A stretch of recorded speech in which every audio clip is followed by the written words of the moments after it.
An haala wal'aansa fayyaa obbo Baqqalaa Garbaa fi kaan irratti abukaatoo isaanii keessaa tokko. Kanaaf sanbattan lamaan yaala malee turan jechuudha. Himtoonni isaanii dhuunfaatti yaalaa turani. Erga danqaan akkasii mana mala sirreessaa kanaan kan uumamu ta'ee nuti tajaajila kennuu hin dandeenyu kana. Kaafaa'uun mootummaan gaaffii koo deebisu malee sochiin duula filannoo goonu ammatti hin jiru jechuu. Amma rakkoon qabutti filannaan qabnu gaafachaa dhumaa nama nuti seen boordii filannoo isaa ta'u mootummaa isaa ta'u gaafachuutti fufna. Waldhabdee daangaa Itoophiyaa fi Sudaan irrattis gabaasa qabna. Orooroon yoomii fi eessatti qabatama? Fardiif gaachannoo qorataa seenaarraa yaafanneera.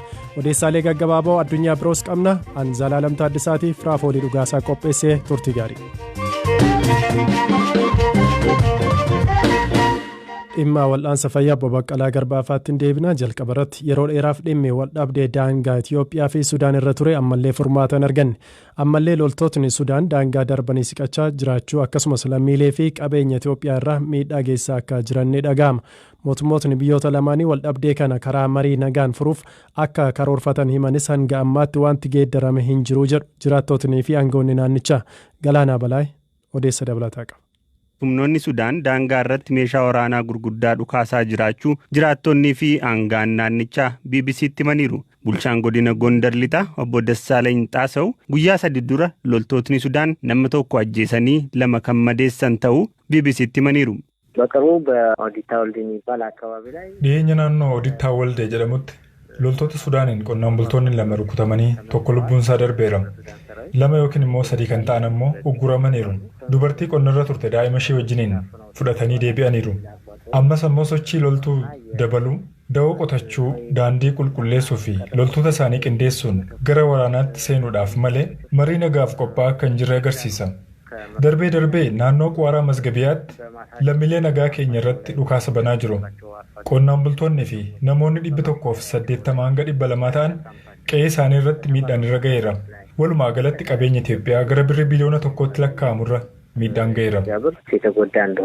Jiraataa aanaa Midragannat Kataan obbo Faasikaa Ashaagreen raayyaan ittisa biyyaa naannicha jiraatus waraanni Sudaan magaalaa Salaambar jedhamtu guutummaatti to'achuun BBC'tti himaniiru.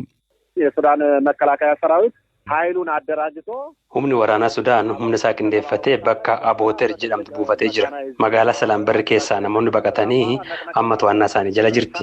Booda raayyaan ittisa biyyaa seeraan hidhatee dhufus walitti hin buune. Bakka Wafar Maaliqaa jedhamtu buufatani. Jarri guyyaa guyyaan meeshaa gurguddaa dhukaasaa oolu. Raayyaan ittisa biyyaa garuu mootummaan nun ajajne jechaa hanga ammaatti homaa waan hojjetan hin qaban.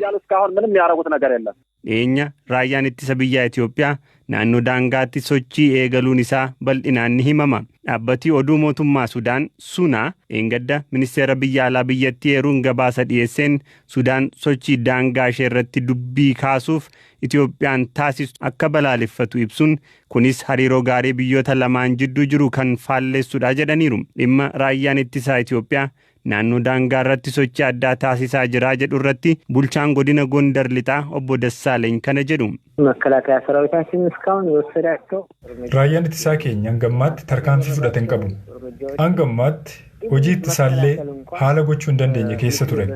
Sochii mootummaan karaa nagaa fi mariin furuudhaaf jalqabe eeguun alatti sochiin biraa otoo jiraateera ta'e naannoo daangaa sana irratti wantoota uumaman kamuu qixeessuun ni danda'ama. Torban 2 dura hoogganaa waraana olaanaa Sudaan eeruun daangaa hawaasa Itoophiyaa waliin irraa lafa ishee akka deebifattu miidiyaan Sudaan gabaasuun isaanii yaadatama. Itoophiyaan gama isheen wal dhibdee uumame kana mariin hiikuu dura Sudaan lafa qabatte gadhiisuu akka qabdu ibsiteetti.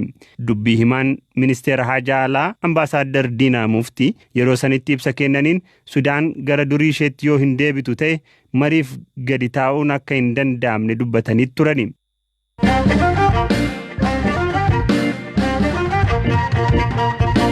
Kan itti aanuun obbo Baqqalaa Garbaa fi obbo Jawaar Mohaammed fa'aa yoo dhukkubsatan hakiima dhuunfaa isaanii fi mana yaalaa barbaadanitti akka yaalaman manni murtii ajaja kennee akka ture abukaatoon isaanii keessaa tokko kan ta'an obbo Tuulii Baayisaa BBC'tti himaniiru.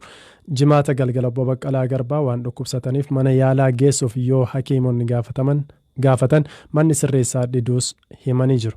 Waan har'aa irrattis gaafanneerra.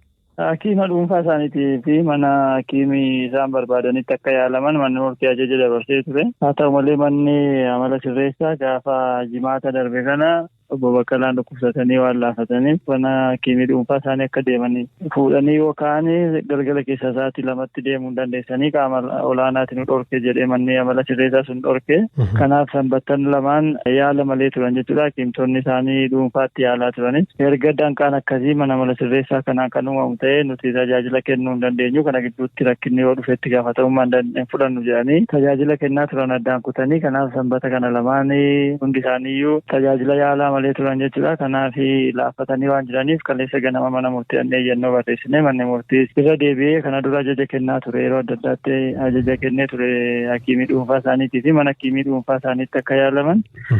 Bu'uuruma kanaan isuma kana irra deebisee kana hubatee ammallee hakiimii dhuunfaa isaaniitii fi mana hakiimii isaan barbaadanitti yookaan filatanitti iddoo nageenyi isaanii fi nageenyi biyyaa eegamuu danda'utti yaala akka argatan jedhee ajaja sana kenne jechuudha kaleessa manni murtii. Akka hojiirra oolu ta'eera moo ergasii deebi'anii hin deemne hakiimonni dhuunfaa isaanii? Ergasii jechuun edaa galgala irraa qabanii achuma jiru. Mana yaalaa dhuunfaa sana geessuudhaaf yaalaa jiru. Kaleessa irraa qabanii piroosiijarii tokko tokkotti jira waan ta'eef isa raawwachiisuudhaaf achuma jiru. Fayyaan isaanii maal fakkaata isa torban darbeerra? Fayyaan isaanii akkuma nama tokkotti allaala. Hakiimiitii fayyaa isaanii mirkaneessuu qaba ture. Fayyaan isaanii baay'ee akka nama dhuunfaatti akka nama ogummaa fayyaa hin qabnetti yoo ilaalu baay'ee sodaachisaadha, yaaddessaadha. Fayyaan isaanii garmalee laafanii hin jijjiisu malee ol jedhanii nama dhufu. Tarii waa'ee beellama isaanii waa'ee dhimma isaanii irratti waan ta'e haasa'ameera. Beellamni gaafa 22tti beellamamee jira. Amma sanatti waan ta'u hin beeknu. Gaafa 22 garuu beellama qabu mana murtiiti. Kun kanaan osoo jiru har'a sa'a booda obbo Baqqalaa Garbaa dhukkubsatanii yaaliif jecha hospitaala Xoor Haayiloocha akka galfaman maatiirraa mirkaneeffadheera jedhan obbo Tuuliin. Yaalii akkamii argataa jiru kan jedhuu fi hakiimota dhuunfaa isaaniirraa qulqulleessuuf yaallee qunnamuu hin dandeenye kan jedhan obbo Tuuliin maatiin garuu achi galfamuu isaanii mirkaneessineera naan jedhan jechuun BBCtti dubbatan. Obbo Baqqalaa Garbaa, obbo Jawaar Maammadii fi Hamzaa Daanaa fa'a erga lagannaa nyaataa jalqabanii guyyoonni 20 darbaniiru.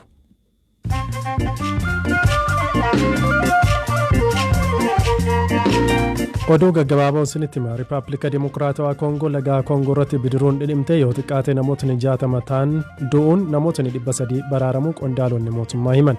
Bidiruun kun baha magaalaa guddoo biyyattii Kinshaasaatti osoo galgala imalarra jirtu dhagaatti bu'uun akka miidhaan irra ga'e jiraattonni himaniiru. Pireezidaantiin Faransaay Emmanuel Macron lixa biyyoota Afrikaa keessatti loltoonni bobbaasan lakkoofsaan akka xiqqaatuuf ammatti hin karoorsinee jedhan. Loltootni Faransaay 5,000 ta'an waggoota 8f biyyoota akka Burkina Faso, Chaad, Maalii, Mooritaaniyaa fi Niijer keessatti hidhattoota ISIS waraanaa turan. Isaan keessaa 55 ajjeefamaniiru. Hooggantuun Maayinaamaar hidhamte Aung San Suu Kyi yakka lammataa biraan himatamte. Karaa viidiyoo mana murtiitti kan dhiyaate San Suu Kyiin yakki lammataa ittiin himatamte seera ittisa balaa uumamaa cabsite kan jedhu malee maal akka ta'e addatti hin baramne.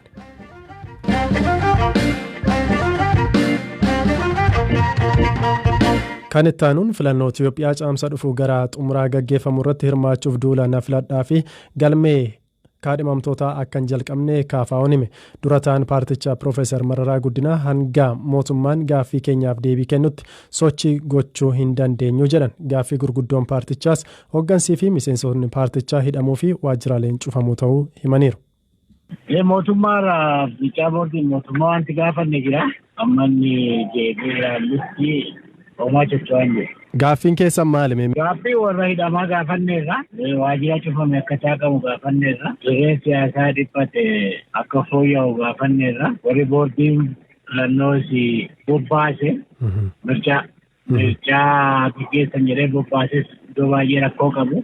Rakkoo akkamiitu mudata isaan? Idduma isaanii walitti dhufan iyyuu hin beeknu. Gaaffiin keessan achirratti maalidha? Maalaa ta'u jettu? Nuti nama bilisa ta'uu, nama beekamee, nama filannaa deemsuu gaggeessuu danda'u haa ta'u jenna. Bilisa ta'uun isaanuu fi baay'ee murteessaadha. Akkatti isaan itti deeman immoo waan nama quubsu miti. Isin waliin hin mari'anne yeroo namoonni kunneen filamanii waan beektan hin qabdani? Liistiin isaanii nutti argame malee maqaa isaanii eessa akka dhufanii eenyu akka ta'anii maal akka ta'anii isaan warraa baranne malee waan beeknu waan. Gaaffii kanan dhiyeessineef isin isaaniif deebiin isinii kenname hin jiru?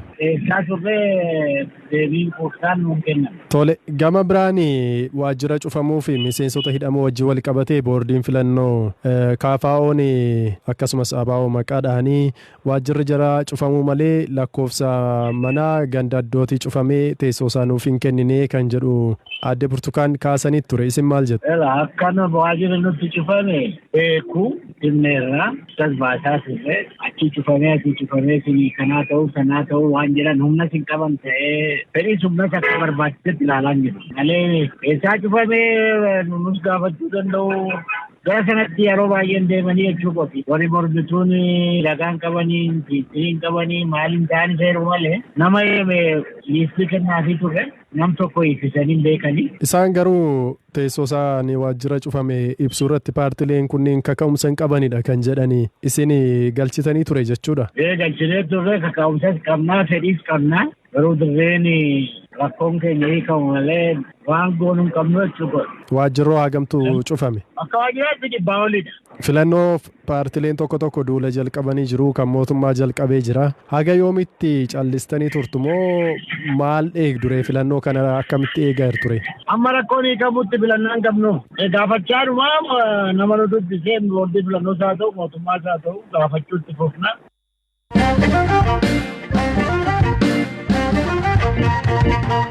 Isa xumuraarraan baanee jira. Ororoo yookaan qabannaa Harooressa laalla. Ororoon yoomii fi eenyuun qabatama? Torbee darbe giiftii duree Zinaash Taayyaachoo yeroo ijaarsa mana barumsaatiif naannawa Ambootti dhagaa bu'uuraa ka'an hawaasni naannoo gaachanaa fi farda badhaasee ture. Dhimma kana dubartiidhaaf fardi gaachannii fi eeboonni badhaafamaa fi hin badhaafamuu kan jedhu miidiyaa hawaasummaa irratti gama lamaan mormii kaaseera. Qorataa seenaa obbo Alamaayyoo Haayilee Waayillikoo Buzuwarqi olaanaa dubbiseera kunooti. Ororoon bakka biraatti Horooressa jedhama. Dhaabata yookaan qabata abbaa gadaati yookaan hayyuuti. Abbaan gadaa ittiin kaksiisa kakaa yookaan immoo waadaa ittiin wannoo jedhu yookaan jilaafis eebbaafis waaqeffannaafis waggaa deemuun ororoo kana qabata abbaan gadaa. Abbummaadhaa jechuudha. Ororoon kun gara gadiitiif gara gubbaatiin mallattoolee lama qaba sun dhiiraaf dubara waan ibsudha. Karaa mataatiin kallacha ibsa. Odaa ibsa. Kana dakkaatiin immoo gosa Oromoo jaarmiyaalee lakkuu akka ta'e dhiiraaf dubartii ibsa. Itti bufiinsa dhalootaa ibsaa jechuudha. Dubartoonni qabachuu hin danda'u amma yeroo tokko dubartoonni qabatanii hin argamu. Lakki isaan ororoon qabatan. Ororuma yaa fakkaatu malee siiqqee qabatti dubartiin jechuudha. Walgita aangoon ororoo fi siiqqeen walgita wal fakkaata. Akkuma ororoon abbaa gadaa mirga waa hunda raawwachuu qabu. Asii keessisa kan jechuudha. Kun mirga dubartii fi mirga dhiiraa walqixa ta'uusaa kan ibsudha. Gadaa keessatti dhiirri kamuu ororoo qabachuu hin danda'a jechuudha malee abbaa gadaa qofa yoo. Dhiirri hundi hin qabatu warra safuu qabuudhaan ulee jilaati be ororoon warra aangoo ofii hayyootatu qabata. Ulee jilaati warra jilaaf socho'uudha kan qabatu malee ittiin waltumuuf ittiin weeddisuu fi miti. Gaachanaa fi farda ka jedhullee amma dhiiraaf dubartootaaf kennaadhaan kennuun waan akkasanillee aadaadhaan akkamitti ilaalama. Giifti dureedhaaf amma yeroo darbe yoo kennan fa'aa mul'ataa ture namoonni qeeqaa turani waan kun aadaadhaan sirriidha. Kan kennamuuf dubartiidhaaf gaachannis waraannis hin kennamuuf. Kennamnaani dogoggoraa gaachannis waraannis dhiiraaf kan kennamu kormirree haa ta'u fardirree haa ta'u kan kennamuuf dhiiraaf kennama. Dubartiidhaaf yeroo baay'ee raadatu kennama. Faaya adda kennama. Dogoggora kanaanis argaan jira bakka tokkotti dubartiin haadha nagaati. Nagaadha nagaa buusudha hojii ishee. Akka aadaa Oromootti dubartiin duula hin deemti? Wanni hamtuun yoo dhufte malee duula hin deemtu. Duula kanatti dhiyeessii wayitiif si dhiyeessiti. Faayidaaf si faarsuudhaaf gootummaa kee ilaaluu qabdi. Dhiirris dubartii hin deebi'u dubartiin naannoo jiraannan. Akka injifatee galuu gorsiti booroo irratti baatee ilaali. Yeroo isheen itti seentus hin jira. Kabajamtoota dhaggeeffattoota keenya sagantaa raadiyoo BBC Afaan Oromoo magaalaa Naayiroobii irraati isiniif darbu galgala kanaaf qopheessinee xumurree jirra. Saganticha kan qopheesseef Raafolee Dhugaasaati. Kan isiniif dhiyeesse an Zaalaalam Taaddisaan ture. Odeeffannoowwan dabalataa biroof immoo marsariitii BBC Afaan Oromoo daawwadhaa isiniin jenna. Halkan gaarii qabaadhaa. Boru sa'aatii wal fakkaataatti walitti deebina. Nagaatti.